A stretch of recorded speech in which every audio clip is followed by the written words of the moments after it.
Assalamualaikum dan selamat sejahtera. Saya sebagai wakil daripada kumpulan satu ingin membentangkan tugasan esei kami yang bertajuk pemantapan nilai integriti dalam membentuk gejala rasuah. Di sini kami terdiri daripada 6 ahli kumpulan. Yang pertama adalah saya sendiri, Muhammad Ihsan bin Jalaluddin, dan kedua Muhammad Aiman Shah, ketiga Nasmida, keempat Nurin, kelima Rowena, dan yang terakhir adalah Siti Nur Al-Fazira. Assalamualaikum dan salam sejahtera. Nama saya Muhammad Aiman Shah bin Ahmad Setia. Nombor metrik saya BA 2116089. Sebelum kita memasuki isi pembentakan esei ini, saya terlebih dahulu ingin memulakan pembentangan pengenalan mengenai rasuah. Rasuah merupakan satu jenayah yang kerap kali berlaku, tidak kiralah dari kalangan ahli dalam masyarakat dan juga ahli dalam pemimpin politik. Rasuah merupakan satu perbuatan dalam mencuba untuk mengambil alih kuasa untuk mengaut keuntungan pribadi. Untuk mengatasi perkara ini berlaku, pemantapan integriti harus ada dalam setiap masyarakat untuk membendung jenayah rasuah ini dalam berbagai aspek agar jenayah ini tidak berleluasa. Nama saya Nasmida binti Usman. Saya akan membentangkan mengenai penglibatan agen-agen sosialis dalam mengatasi masalah integriti yang mampu memantapkan nilai integriti dalam membendung jenayah rasuah. Integriti yang pertama yaitu integriti individu, bermaksud himpunan kualiti yang wujud dalam diri seseorang individu yang berteraskan prinsip, berpegang teguh kepada nilai keagamaan serta moral yang tinggi. Hal ini demikian karena integriti individu mempunyai kaitan dengan keselarasan di antara nilai keagamaan atau moral dalam dirinya dengan tindakan yang akan dilakukan, seperti tidak melanggar undang-undang yang ditetapkan negara, peraturan bermasyarakat, dan juga melanggar hak orang lain. Seterusnya, integriti masyarakat. Masyarakat turut memainkan peranan yang penting sebagai agen sosialis yang mampu memantapkan nilai integriti dalam membendung jenayah rasuah dalam negara. Integriti masyarakat dapat dipupuk dengan cara memastikan setiap individu berintegriti. Manakala integriti yang ketiga ialah integriti seorang pekerja. Integriti seorang pekerja pula adalah berkaitan dengan seseorang individu yang diamanahkan dan bekerja dengan jawatan sama ada sebagai penjawat awam dalam sektor kerajaan ataupun sektor swasta. Dapat dilihat bahwa seorang pekerja yang berintegriti akan mematuhi semua peraturan dan kod etika jabatan yang ditetapkan oleh majikan. Seterusnya, integriti pemimpin. Pemimpin merupakan individu yang boleh memberi pengaruh kepada individu lain. Dan dalam diri seseorang pemimpin haruslah mempunyai struktur yang tersendiri dan nilai integriti yang tinggi. Dan yang terakhir ialah integriti organisasi. Dalam sebuah organisasi, integriti dapat dipupuk melalui seorang pekerja yang berintegriti dalam melaksanakan tanggung jawab dan juga tugasan yang diamanahkan. Hal ini demikian karena organisasi atau agensi kerajaan sentiasa berdepan dengan pelbagai bentuk ancaman sama ada dari dalam maupun luar persekitaran yang boleh menjejaskan prestasi, produktiviti, serta masa hadapan sebuah organisasi. Assalamualaikum dan salam sejahtera. Nama saya ialah Siti Nur Al-Fazira binti Muhammad Effendi. Saya akan membentangkan tentang bentuk-bentuk suapan jenayah rasuah. Bentuk-bentuk suapan jenayah rasuah yang mampu merosakkan institusi negara yang pertama ialah suapan yang berbentuk wang ataupun hadiah. Wang ataupun hadiah akan diberikan dalam jumlah yang tertentu kepada individu yang menjadi suruhan kepada sebarang arahan ataupun tegasan yang dikhaskan bagi mereka. Pemberian wang atau hadiah juga boleh menjadikannya sebagai rasuah apabila ingin mendapatkan keistimewaan, keuntungan, dan sebagainya. Yang kedua ialah perkhidmatan. Bentuk suapan perkhidmatan selalu menawarkan suapan berbentuk khidmat seks kepada individu tertentu bagi mendapatkan keinginannya, terutamanya mereka yang mempunyai jawatan dan pengaruh yang sangat besar terhadap sesuatu perkara tersebut. Yang ketiga ialah pinjaman. Suapan yang berbentuk pinjaman ini selalunya terjadi terutamanya bagi pegawai atau kaki tangan bank yang sedang berkhidmat. Mereka mengambil peluang bagi pelanggan yang mempunyai masalah dengan pinjaman keuangan. Salah satunya mereka yang tidak melepasi syarat-syarat yang telah ditetapkan oleh pihak bank ketika membuat sebarang pinjaman. Yang keempat ialah penawaran jawatan ini kebiasaannya ditawarkan oleh orang atasan ataupun yang mempunyai pangkat dan kuasa. Penawaran kenaikan pangkat kepada individu bertujuan untuk menutup kegiatan buruk orang atasan agar tidak dibocorkan melalui undian, yaitu memberikan kata-kata manis dan sogokan kepada masyarakat ataupun orang sekitar bagi mendapat undian yang banyak dan memenangi tempat yang disediakan. Seterusnya ialah diskaun. Diskaun ialah kebiasaan pemberian diskaun yang banyak kepada pegawai penguat kuasa dalam jual beli agar tidak dikenakan tindakan ke atas mereka. Boleh juga dikatakan apabila penguat kuasa seperti polis, JPJ, dan banyak lagi sedang bertugas, apabila terdapat orang awam yang melakukan kesalahan di atas jalan raya ketika memandu, ada setengah yang bertugas akan mengambil peluang untuk mengenakan denda yang tinggi dan menawarkan diskaun kepada mereka apabila diberikan tips ataupun duit kopi kepada mereka.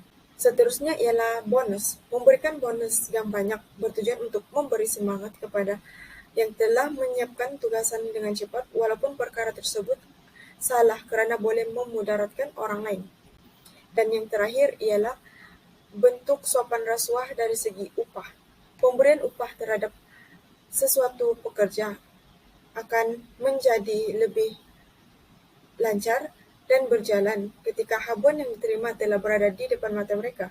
Pekerja yang diperintahkan tidak akan terlaksana jika upah tidak diberikan terlebih dahulu dan merupakan kekuatan mereka untuk bertindak dengan lebih pantas. Seterusnya, bagaimanakah rasuah ini mampu diatasi adalah melalui pemantapan nilai integriti yang komprehensif dalam pelbagai aspek. Yang pertama adalah di sini terdapat 7 aspek utama, yaitu yang pertama adalah berkaitan dengan politik. Pemimpin perlu menjadi role model kepada masyarakat dalam memastikan rasuah tidak berleluasa dalam sistem tadbir urus. Dan yang kedua adalah dari aspek ekonomi. Pengurusan ekonomi yang adil dan saksama, tiada penyelewengan atas dasar kepentingan sendiri. Dan yang ketiga adalah aspek sosial. Etika dan disiplin masyarakat dalam membentuk budaya dalam mencapai integriti perlu diterapkan dalam kehidupan masyarakat. Dan yang keempat adalah sistem perundangan. Penguatkuasaan undang-undang dengan cara mengenakan hukuman ataupun tindakan yang tegas terhadap pesalah yang melakukan rasuah. Dan yang kelima adalah pendidikan. Melalui pendidikan, dengan cara ini kita mampu memberi pendedahan, pendidikan dan bimbingan yang secukupnya dalam merealisasikan nilai-nilai integriti dalam mencapai hasrat ataupun selaras dengan falsafah pendidikan negara. Dan yang keenam adalah aspek media massa. Sewajarnya kita mesti menyediakan pelbagai rancangan ataupun program dalam memberi kesedaran terhadap kesan negatif sekiranya gejala rasuah bermaharajalela di negara kita. Dan yang terakhir adalah dari aspek agama. Melalui aspek agama ini, pendedahan terhadap perbuatan rasuah mampu merosakkan maruah diri, malah menjadi suatu bentuk dosa dan dibenci oleh Allah dalam konteks agama Islam. Untuk slide yang seterusnya, saya, Rowina Ana Robin, akan membentangkan kaedah-kaedah memantapkan nilai integriti dalam membendung jenayah rasuah. Terlebih dahulu, apakah itu jenayah rasuah? Jenayah rasuah ini merujuk kepada perbuatan menyogok seseorang dengan wang ataupun barangan, agar orang yang disogok itu dapat menggunakan kuasa dan kemampuannya dalam menyelesaikan sesuatu masalah ataupun tugas secara tidak amanah. Antara kaedah yang dapat dilaksanakan ialah yang pertama, pengenalan kepada akta dan undang-undang. Sebagai contoh, Akta Pencegahan Rasuah 1997 dan juga Kanun Keseksaan. Dengan adanya akta dan undang-undang ini, maka hukuman dan juga denda dapat dikenakan kepada bersalah sebagai amaran dan juga pengajaran kepada masyarakat. Yang kedua ialah pelan integriti negara, di mana ianya lahir daripada aspirasi masyarakat Malaysia sendiri. Tujuannya ialah untuk menanam dan memupuk budaya etika dan integriti di kalangan masyarakat. Antara objektif pelan ini ialah yang pertama, meningkatkan komitmen, kesedaran dan juga kerjasama dalam usaha peningkatan integriti. Dan kedua, memberikan hala tuju dan bimbingan dalam membina masyarakat yang bersatu padu dan harmoni. Yang ketiga ialah prinsip rukun negara, di mana ianya merupakan satu bentuk garis panduan dalam membina masyarakat yang bersatu padu, adil dan juga harmoni. Ianya juga merupakan sebuah dasar kesatuan dan juga perpaduan serta pedoman bagi kegiatan masyarakat yang berbagai kaum dan budaya. Institusi pendidikan juga memainkan peranan dengan menerapkan pendedahan awal tentang gejala rasuah dalam sukatan mata pelajaran. Selain itu, SPRM juga mencadangkan IPT untuk menambahkan subjek anti rasuah dalam menyokong kempen kerajaan untuk membanteras jenayah rasuah. Dalam masa yang sama, program kesedaran ini juga perlu digerakkan dari semasa ke semasa bagi mewujudkan satu gerakan yang lebih berkesan supaya masyarakat akan lebih benci kepada amalan tersebut. Selain daripada itu, kerjasama antara SPRM, komuniti dan juga pemimpin serta NGO perlu dikemaskan supaya dapat membentuk gelombang masyarakat yang lebih kuat dan anti budaya rasuah. Justru itu, amalan rasuah ini haruslah dibanteras sehingga peringkat akar umbinya supaya dapat mengelakkan sebarang masalah di masa hadapan. Seterusnya, saya akan membentangkan tentang kepentingan pemantapan nilai integriti. Kepentingan yang pertama, kepentingan dalam pejabat awam. Integriti membentuk kaki tangan dalam pejabat awam untuk mempunyai tingkat laku yang baik, bebas daripada tingkat laku yang negatif seperti mencuri, vandalisme, memanjangkan waktu rehat tanpa kebenaran, dan ponteng kerja ataupun bekerja sambil lewat dan hanya makan gaji. Kepentingan yang kedua, kepentingan dalam sebuah syarikat. Setiap syarikat memerlukan sistem tabir urus yang baik dan tulus, tidak kira syarikat swasta maupun kerajaan. Tabir urus yang baik dan cekap akan mempercepatkan segala proses pengurusan akan menjadi semakin lancar. Kepentingan pemantapan nilai integriti yang ketiga, kepentingan terhadap individu. Individu yang bermoral apabila melakukan tindakan yang betul kerana mereka mengetahui tindakan itu adalah betul secara konsisten dan sebati dengan diri mereka. Integriti dapat membentuk rohani, insaniah dan cara berfikir dalam diri seseorang individu. Hal ini secara tidak langsung melahirkan individu yang bertanggung jawab dalam sesebuah perkara. Kepentingan integriti yang keempat ialah kepentingan dalam sesebuah syarikat. Integriti yang betul mampu melahirkan kelompok masyarakat yang baru atau lebih dikenali sebagai generasi yang baru untuk mempunyai nilai integriti. Ketulusan dan kejujuran dalam mengerjakan sesuatu perkara akan melahirkan individu yang membentuk masyarakat untuk mempunyai ketanggungjawabban terhadap perkara yang diusahakan. Kepentingan integriti yang kelima ialah kepentingan dari segi politik. Isu integriti sering dikaitkan dengan penyalahan gunaan kuasa, pecah amanah, rasuah, penyelewengan, penipuan, dan tindak tanduk yang mengelirukan orang ramai. Tanpa integriti, seseorang pemimpin dikira hilang kreativiti dan hak memimpin.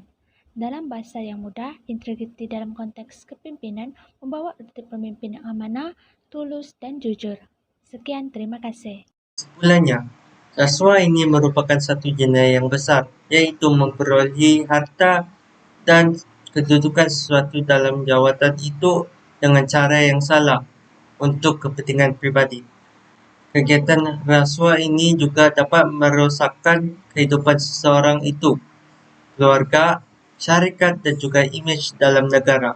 Oleh itu, untuk menjauhi perkara ini, perlu ada sokongan dari pihak institusi dan juga pihak kerajaan supaya dapat mendedahkan kepada semua masyarakat untuk menjauhi kegiatan rasuah ini. Dengan ini, kehidupan kita lebih aman dan harmoni pada masa hadapan kerana adanya masyarakat yang prihatin dan juga yang mengamalkan tadbir urus yang telus dalam pekerjaan mereka. Sekian itu saja pembentangan dari kumpulan kami. Sekian, terima kasih.